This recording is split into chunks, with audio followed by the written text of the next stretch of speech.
High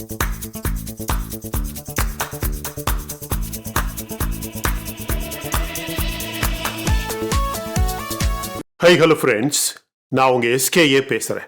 உயிரோட இருக்கணும்னா hostages எல்லாரையுமே உடனடியாக ரிலீஸ் பண்ணணும்.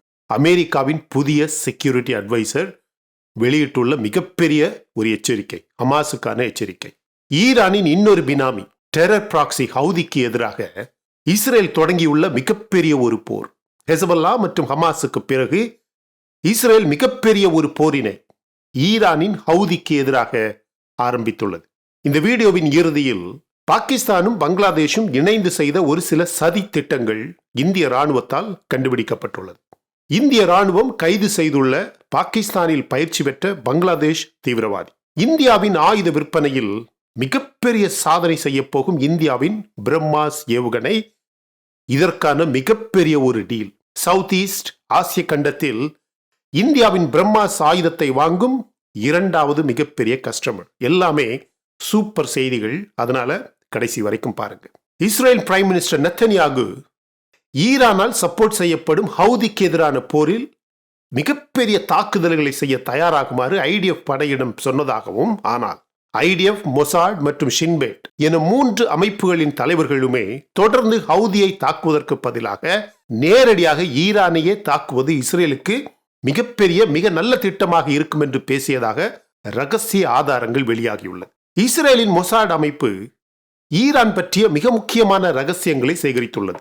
தற்போது வரலாற்றில் இதுவரை இல்லாத அளவுக்கு ஈரான் இஸ்ரேலின் நேரடி தாக்குதலை எதிர்கொள்ள முடியாத நிலையில் வரலாறு காணாத பயத்தில் ஈரான் இருப்பதாக இஸ்ரேலின் மொசாட் அமைப்பு டேட்டா சேகரித்துள்ளது. உங்க எல்லாருக்குமே தெரியும், இந்த வீக்கெண்ட் ஈரானின் பினாமி ஹவுதி தாக்கிய பாலிஸ்டிக் மிசைல் இஸ்ரேலின் மிக முக்கியமான பிசினஸ் கேபிட்டல் என்று அழைக்கப்படும் டெல்-அவிவ் நகரத்தில் விழுந்து ஆல்மோஸ்ட் 20 பேருக்கு காயங்கள் ஏற்பட்டது. ஏற்கனவே இஸ்ரேல் சென்ற வாரம் மிகப்பெரிய தாக்குதலை செய்திருந்தது. அதன் பிறகு அமெரிக்காவும் பிரிட்டனும் இந்த 2 படைகளும் இணைந்து இன்னொரு மிகப்பெரிய தாக்குதலை ஹவுதிக்கு எதிராக இஸ்ரேல் தாக்கிய அதே நாள் செய்திருந்தது.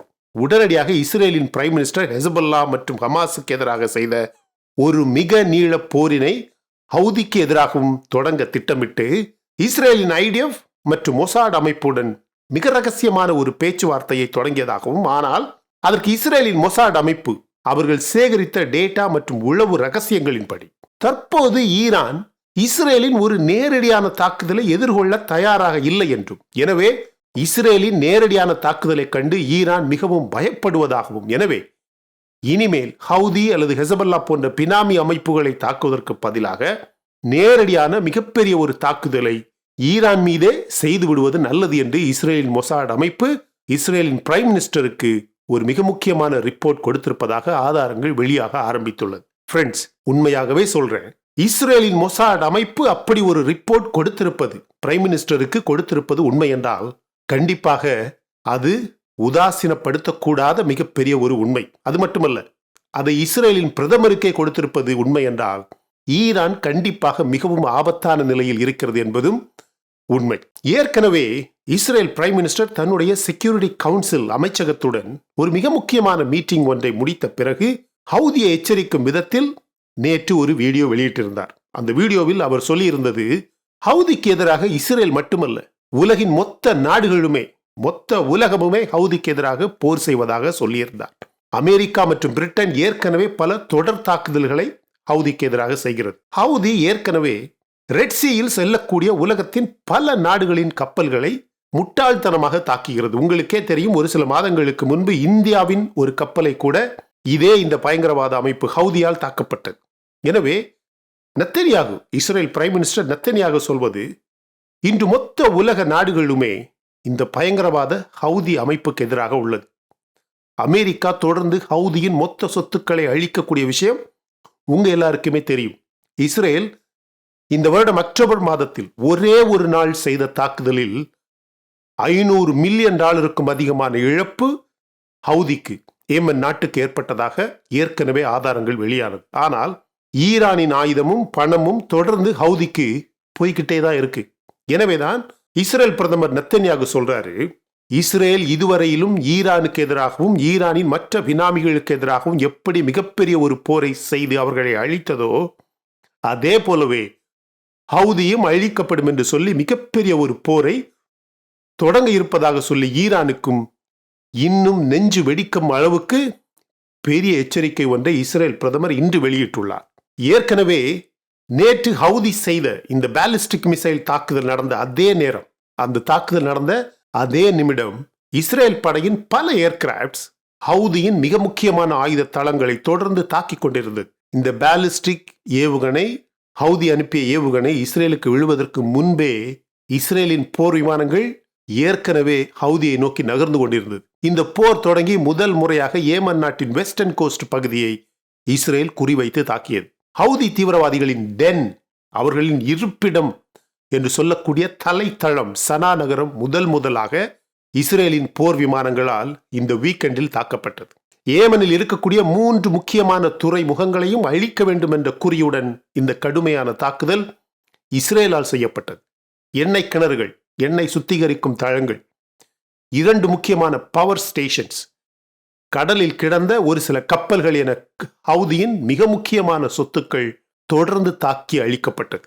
அதே மாதிரியான தொடர் தாக்குதல் மீண்டும் மீண்டும் செய்யப்படுவது மட்டுமல்லாமல் ஹமாஸ் மற்றும் ஹெசபல்லாவுக்கு எதிராக நடந்த போருக்கு இணையான மிகப்பெரிய அடுத்தடுத்த தாக்குதல் இஸ்ரேல் செய்யும் என்று, அது மிகப்பெரிய ஒரு போராக மாறும் என்று இஸ்ரேல் பிரைம் மினிஸ்டர் நெத்தன்யாகு எச்சரிக்கை கொடுத்துள்ளார். ஒன்று மட்டும் ரொம்ப கிளியரா தெரியுது மை டியர் ஃப்ரெண்ட்ஸ், கண்டிப்பாக ஒரு பெரிய போர் வருது. ஈரானின் பினாமி ஹவுதியும் இதோடு மொத்தமாக காலி ஆயிடுவான். இஸ்ரேலுக்கு எதிராக ஆல்மோஸ்ட் ஒரு வருடமாக, சென்ற வருடம் அக்டோபர் 7ஆம் தேதியிலிருந்து ஒரு வருடமாக தாக்குதல் செய்த ஈராக் தீவிரவாத அமைப்பும் இனிமேல் இஸ்ரேல் மீது தாக்குதல் செய்யாது என்று இன்று அறிவித்துள்ளது. சிரியாவுக்கு என்ன நடந்தது என்பது உங்களுக்கே நன்றாக தெரியும். எனவே தற்போது மீதம் இருப்பது இந்த ஈரானின் இன்னொரு மிகப்பெரிய பினாமி ஹவுதி மட்டும்தான். இந்த ஒரு வருடத்தில் ஹவுதி 200 ஏவுகணைகள், 170 ட்ரோன்ஸ் தாக்குதல்களை இஸ்ரேல் மீது இந்த ஹவுதி செஞ்சிருக்கு. 100க்கும் அதிகமான கப்பல்களை ரெட்சியில் இதே இந்த ஹவுதி பயங்கரவாத அமைப்பு தாக்கியிருக்கு. இப்ப தெஹ்ரான் ஈரான் கண்டிப்பாக இஸ்ரேலின் தாக்குதலுக்கு பயப்படுவதாக, இப்ப ஈரானின் எண்ணம் எல்லாமே இஸ்ரேல் யாரை வேண்டுமானாலும், எந்த பினாமியை வேண்டுமானாலும், எந்த தீவிரவாத அமைப்பை வேண்டுமானாலும், எங்க வேண்டுமானாலும் தாக்கட்டும், ஆனால் ஈரானை மட்டும் தாக்கிவிடக்கூடாது. இஸ்ரேலின் மொசாட் அமைப்பு கண்டுபிடித்திருக்கக்கூடிய ரகசியங்கள், கண்டுபிடித்திருக்கக்கூடிய உளவு ரகசியங்கள் என்ன அப்படின்னு கேட்டீங்கன்னா, தற்போது கமீனியின் ரெஜிமில் ஈரானில் இருக்கக்கூடிய மிகப்பெரிய ஒரு பயம், இஸ்ரேல் இனிமேல் ஈரானை நேரடியாக தாக்கிவிடக்கூடாது. இன்னைக்கு கமீனி என்ன சொல்லியிருக்காரு பாத்தீங்களா? இன்னைக்கு காலையில கமீனி சொல்லியிருக்கிறாரு, எங்களுக்கு மிடில் ஈஸ்டில் எந்த ப்ராக்சியுமே, எந்த பினாமியுமே தேவையில்லை. அவர் சொல்றாரு பாருங்க, எப்படிப்பட்ட அப்பட்டமான பொய் அப்படின்னு பாருங்க. அப்படியே வெளிப்படையாகவே பொய் சொல்றாரு. ஹெசபல்லாவுக்கும் ஹமாஸுக்கும் ஈரானுக்கும் எந்த தொடர்பும் இல்லை அப்படின்னு சொல்றாரு. இதை எந்த ஒரு குழந்தையாவது நம்புமா? நீங்க சொல்லுங்க. அமெரிக்கா சொல்லுது, ஈரானுக்கு தற்போது வேறு வழியே இல்லாமல் அணு ஆயுதத்தை நோக்கி போக்கஸ் பண்றதுக்கு வாய்ப்பு இருக்கு. ஏன்னா செல்ஃப் டிஃபென்ஸ், அவனுடைய மொத்த டிஃபென்ஸே அழிஞ்சிருச்சு. இஸ்ரேலாக இருந்தாலும் சரி, வேற எந்த நாடாக இருந்தாலும் சரி, எப்படிப்பட்ட ஒரு தாக்குதலை செஞ்சாலும் அந்த தாக்குதலை டிஃபெண்ட் பண்ணக்கூடிய எந்த அளவுக்கான ஏற்பாடும், தயாரிப்பும், ஆயுதங்களும் ஈரானிடம் தற்போது இல்லை. எனவே கண்டிப்பாக ஈரான் இஸ்ரேல் போன்ற ஒரு நாட்டினை நேரடியான தாக்குதல் இனிமேல் செய்ய முடியாது. அது மட்டுமல்ல, இஸ்ரேலின் நேரடியான தாக்குதலை நினைத்து ரொம்பவும் பயப்படுது. எனவே வேற வழியே இல்லாம ஈரான் அணு ஆயுதத்தை நோக்கி பயணம் செய்வதற்கு அதிகமான வாய்ப்புகள் இருக்கு. எனவே ஈரானை சும்மா விடக்கூடாது. ட்ரம்ப் வந்தா சும்மா விட மாட்டாரு. ட்ரம்ப் வந்ததுமே ஈரானை தாக்குவாரா தாக்க மாட்டாரா அதெல்லாம் இப்ப சொல்ல முடியாது. ஈரான் சொல்லுது, சிரியா தீவிரவாதிகள் வாழக்கூடிய ஒரு நாடாகவோ இடமாகவோ மாறிவிடக்கூடாது. யார் சொல்றா பாருங்க. உலக அளவுல எல்லா இடத்திலையும் முடிந்த அளவுக்கு எப்படி தீவிரவாதத்தை வளர்க்க முடியுமோ அதற்கான எல்லா முயற்சிகளையும் செய்து தோற்றுவிட்ட ஈரான் லெபனன்ல ஹெசபல்லாவை பயன்படுத்த முயற்சி செய்தது. காசாவில் ஹமாஸை பயன்படுத்த முயற்சி செய்தது. சிரியாவில் 1 இல்ல 2 இல்ல பல தீவிரவாத அமைப்புகளுக்கு உணவு போட்டு, ஆயுதம் போட்டு, பணம் கொடுத்து வளர்க்க முயற்சி செஞ்சது. இன்னைக்கு சைனாவுக்கும் இவனுக்கும் பல தொடர்புகள் இருக்கு. உலக அளவில் எங்கெங்க எப்படியெல்லாம் தீவிரவாதத்தை வளர்க்கணுமோ அதற்கான முயற்சிகளை செய்து ஈரான் தோற்றுவிட்டது. இப்போ ஏதோ திடீர்னு மனம் மாறிவிட்ட மாதிரி வேற வழியே இல்லாமல் பல நடிப்பு ஆக்டிங் போடுறான் இந்த கமீனி. ஒரு வயதான நேரத்தில் எப்படிப்பட்ட பொய்கள் பாருங்க. ஹமாஸுக்கும் ஹெசபல்லாவுக்கும் சிரியாவுக்கும் ஈரானுக்கும் ஒரு தொடர்புமே இல்லையா. இதே இந்த கமீனி சொல்றாப்புல சிரியா ஒரு தீவிரவாத நாடாக மாறிவிடக்கூடாதான். ஏன்னா இவர்களுடைய படை, அங்க இருந்த ஹெசபல்லா படை, அங்க இருந்த ஈரானின் படை எல்லாமே அடித்து விரட்டப்பட்டது. உடனடியாக சிரியா தீவிரவாத நாடாக மாறிவிடக்கூடாது, தீவிரவாதிகளுக்கு இடம் கொடுக்க கூடாது. யார் சொல்றது? ஈரான் சொல்றது, கமீனி சொல்றது. ஹமாஸுக்கும் ஈரானுக்கும் ஒரு தொடர்புமே இல்லை, எங்களுக்கு மிடில் ஈஸ்டில் பினாமிகள் தேவை கிடையாது அப்படின்னு சொல்லக்கூடிய இதே இந்த கமீனி இந்த ஹாஸ்டேஜஸ் பேச்சுவார்த்தையை நிறுத்துறது யாரு? கமீனி தான்.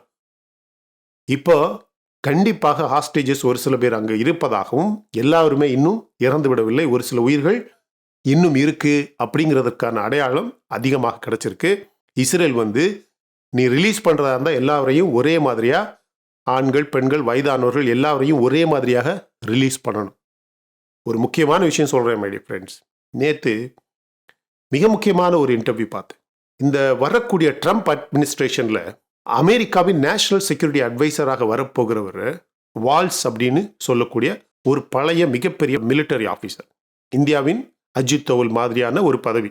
அவர் சொல்றாரு, கண்டிப்பாக ட்ரம்ப் ஆட்சிக்கு வந்ததுமே இஸ்ரேல் சவுதி நார்மலைசேஷன் நடக்க வாய்ப்பு இருக்கு. என்ன கேட்டிங்கன்னா அது தேவையில்லாத ஒரு ஆணி. இஸ்ரேலுக்கு அது தேவையில்லை. நீங்கள் பொதுவாக ஊடகங்களில் சோசியல் மீடியாக்களில் பார்த்தீங்கன்னா நெத்தன்யாகு பேசுறது, அவருடைய அட்மினிஸ்ட்ரேஷனில் இருக்கவங்க பேசுறது பார்த்தீங்கன்னா இஸ்ரேல் சவுதி நார்மலைசேஷனுக்கு அவர்களுக்கு அதிகமான ஆசை இருப்பதாக காட்டிக்கொள்வது உண்மை. ஆனால் வெளியிலிருந்து பார்க்கும்போது உண்மையிலேயே இஸ்ரேலின் பாதுகாப்புக்கும் சரி, இஸ்ரேலின் மக்களின் பாதுகாப்புக்கும் சரி, இஸ்ரேல் சவுதி நார்மலைசேஷன் அப்படிங்கிறது தேவையில்லாத ஒரு விஷயம். ஏன்னா சவுதி இன்னும் கூட மறைமுகமாக பல தேவையில்லாத விஷயங்களை, இந்த தீவிரவாதம் அப்படின்னு வரும்போது பல விஷயங்களை இன்னும் கூட ஒரு ஃபண்டமெண்டலிஸ்ட் மாதிரியே, ஒரு அடிப்படைவாதி, ஏன் தீவிரவாதத்தை மதம் என்ற பெயரில் ஆதரிக்கக்கூடிய ஒரு நாடாகவே இன்னும் கூட இருப்பது உண்மை அப்படிங்கிறது யாருமே மறுக்க முடியாது. வெறும் வியாபாரத்திற்காக இஸ்ரேல் போன்ற நாடு சவுதியுடன் ஒரு நல்ல உறவு வர வேண்டும் என்று எதிர்பார்ப்பது அவர்கள் காலம் காலமாக தீவிரவாதத்திற்கு எதிராக செஞ்ச போருக்கு, தீவிரவாதத்திற்கு எதிராக செஞ்ச நடவடிக்கைகளுக்கு ஓரளவுக்கு ஆப்போசிட்டாக எதிராக போகிறது மாதிரி ஒரு ஃபீலிங்கை மக்களுக்கு கொடுக்கும். இஸ்ரேல் சவுதி நார்மலைசேஷன் என்ன மாதிரியான ஆட்களுக்கு அதில் அதிகமான உடன்பாடு கிடையவே கிடையாது. ஆனால் இதே இந்த நேஷனல் செக்யூரிட்டி அட்வைசர் பிக் தேர்ந்தெடுக்கப்பட்டுள்ள இந்த வால்ஸ் சொல்றாரு, ஹமாஸ் இதுவரைக்கும் செஞ்ச மிகப்பெரிய ஒரு தவறு அப்படின்னு என்னன்னு கேட்டிங்கன்னா, அமெரிக்க குடிமக்களை ஹாஸ்டேஜஸாக எடுத்துட்டு போய் ஆல்மோஸ்ட் ஒரு வருடமாக அவங்க வச்சு த்ரெட்டன் பண்ணி டார்ச்சர் பண்ணுறதான். ட்ரம்ப் ஆட்சிக்கு வந்ததுமே ஜனவரி 20 பிணை கைதிகளாக வைக்கப்பட்டிருக்கும் இந்த அமெரிக்க குடிமக்கள் ரிலீஸ் ஆகலைன்னா ஹமாஸுக்கு அதுதான் டெட் எண்ட், ஹமாஸுக்கு மரணம். அவனுக்கு உயிரோடு இருக்கிறதுக்கு ஆசை இருந்துச்சுன்னா உடனடியாக எல்லா ஹாஸ்டேஜஸையும் ரிலீஸ் பண்ணணும். ஏன், நாங்கள் பதவியில் வந்ததுக்கு அப்புறம் ஹமாஸுக்கிட்ட ஒரு அமெரிக்க சிட்டிசன் ஹாஸ்டேஜாக இருந்தால் I will put bullet in his forehead அப்படின்னு சொல்கிறார். ரொம்ப ஸ்ட்ராங்கான ஒரு ஸ்டேட்மெண்ட் மை டியர் ஃப்ரெண்ட்ஸ். இதெல்லாம் பார்க்குற சவுதி கிங்கு அல்லது கத்தார் கிங்கு, இந்த ஹமாஸ் தலைவர்கள், இவங்களெல்லாம் நாணி சாகலாம் மை டியர் ஃப்ரெண்ட்ஸ். ஆட்சிக்கு வர்றதுக்கு முன்னாடியே நீ விடலைன்னா I will put bullet in a forehead அப்படின்னு சொல்கிறது அமெரிக்காவின் நேஷனல் செக்யூரிட்டி அட்வைசர் சொல்கிறது. ட்ரம்ப்போடைய அட்மினிஸ்ட்ரேஷனில் உள்ள நேஷனல் செக்யூரிட்டி அட்வைசர் அவ்வளவு தைரியமாக பேசுறது எவ்வளோ பெரிய விஷயம் தெரியுமா? இப்படிப்பட்ட நேரத்தில் சிரியாவில் எல்லா அரபு நாடுகளில் உள்ள தலைவர்களும் போய் குமீரானுங்க அப்படின்னு சொல்லலாம். இவனுங்கெல்லாம் இது வரைக்கும் எங்கே இருந்தானுங்க? இந்த சிரியாஸ் நியூ லீடர் சொல்கிறாரு, எல்லா வெப்பனும் சரி, எல்லா ஆர்மியும் சரி, எல்லா வீரர்களும் சரி, சிரியா அப்படிங்கிற ஒரு நாட்டின் ஒரு ஸ்டேட்டோட கண்ட்ரோலில் கண்டிப்பாக வருவாங்க. இனிமே எங்கள் நாட்டை ஈரான் போன்ற எந்த ஒரு நாடுமே, எந்த ஒரு அமைப்புமே, எந்த தீவிரவாத அமைப்புமே எங்கள் நாட்டை ஒரு தீவிரவாதம் செய்யக்கூடிய ஹப்பாக பயன்படுத்த முடியாது அப்படின்னு பேசுகிறார். அவர் மேலே $10 மில்லியன் பவுண்டி அவர் தலைக்கு மேலே இருந்தது. ஒரே ஒரு பேச்சுவார்த்தை தான் நடந்தது. பைடனுடைய அட்மினிஸ்ட்ரேஷனும் இந்த சிரியாவின் புதிய லீடரும் ஒரே ஒரு கான்வர்சேஷன், ஒரே ஒரு இன்டர்வியூ நடந்தது. உடனடியாக $10 மில்லியன் பவுண்டியை ரிமூவ் பண்ணியாச்சு. அமெரிக்கா இஸ்ரேல் கிட்ட சொல்லியிருக்கு, நீங்க சிரியாவில் செய்யக்கூடிய தாக்குதலை நிறுத்தணும், இந்த புதிய தலைவர் கூட நீங்க ஒத்து போகணும் அப்படின்னு. இவனுங்க இந்த அமெரிக்கர்கள் ஒரே ஒரு பேச்சுவார்த்தை தான், அவன் ஆட்டுத்தோல் போர்த்தியது மாதிரி நடிக்கிறான். இதே இந்த சிரியாவில் புதியதாக தேர்ந்தெடுக்கப்பட்டிருக்கக்கூடிய இந்த தலைவன், இவனுடைய கடந்த காலத்தை நீங்க கொஞ்சம் பார்த்தீங்கன்னா உங்களுக்கு புரியும், எவ்வளோ பெரிய கொடுமைகள், இப்படிப்பட்ட ஒரு பயங்கரவாதியாக இவன் இருந்தான் அப்படின்னு. ஒரே ராத்திரியில அவன் மனம் மாறிடுமா? நல்லவன் ஆயிட்டானா? சரி, ஓகே, அவனு என்ன வேணும்னாலும் பண்ணிட்டு போட்டோம். இப்ப சிரியாவில் நடப்பதாக இருந்தாலும் சரி, வேற வழியே இல்லாம ஈரானில் மனமாறிய கமீனியாக இருந்தாலும் சரி, இஸ்ரேலின் ஒரு நேரடி தாக்குதலுக்காக பயப்படுவதாக இருந்தாலும் சரி, 4 பக்கமும் நீங்க பார்த்தீங்கன்னா Hezbollah, Hamas, Syria, Iran, Iraq அப்படின்னு சுத்தி எல்லா பக்கமுமே இஸ்ரேலுக்கு என்ன வேணும் அப்படின்னு இஸ்ரேல் எதிர்பார்த்ததோ அது கண்டிப்பாக நடக்குது. கடந்த 2-3 வாரங்களில் எல்லாமே அடுத்தடுத்த வெற்றி அப்படின்னு சொல்லலாம். கடந்த வருடம் அக்டோபர் 7ஆம் தேதியிலிருந்து இஸ்ரேல் எதுக்காக கஷ்டப்பட்டதோ, என்ன பாடுபட்டதோ, அது தற்போது நடக்கிற மாதிரி தோணுது மை டியர் ஃப்ரெண்ட்ஸ். அப்படிப்பட்ட நேரத்தில் இந்தியாவில் கூட எல்லாமே நல்ல விஷயம். நம்ம ஆஸ்ட்ரா MK1 மிசைல் இருக்கு பார்த்தீங்களா, அந்த மிசைலை பிரான்ஸ் நாட்டோடு இணைந்து நம்ம நாட்டில் இருக்கக்கூடிய எல்லா தசால்ட் ரஃபாலே போர் விமானத்தில் இன்டெகிரேட் பண்ணுறதுக்காக மிகப்பெரிய ஒரு கொலாபரேஷன் நம்ம நாட்டு விமானப்படைக்கும் பிரான்ஸுக்கும் நடக்குது மை டியர் ஃப்ரெண்ட்ஸ். இந்தியாவின் பிரம்மாஸ் ஏவுகணை, வரலாறு காணாத ஒரு news my dear friends. Historic deal, $700 million பணத்துக்கு வியட்நாம் பிலிப்பைன்ஸுக்கு அடுத்தபடியாக இந்தியாவின் பிரம்மாஸ் ஏவுகணையை வாங்க போகிறதாக மிகப்பெரிய ஒரு டீல் கன்ஃபார்ம் ஆயிருக்கு. இது இந்தியாவின் மிகப்பெரிய ஒரு சாதனை. இது மாதிரி ஒரு 4 டீல் ஒரு வருடத்திற்கு நடந்தா போதும் மை டியர் ஃப்ரெண்ட்ஸ்.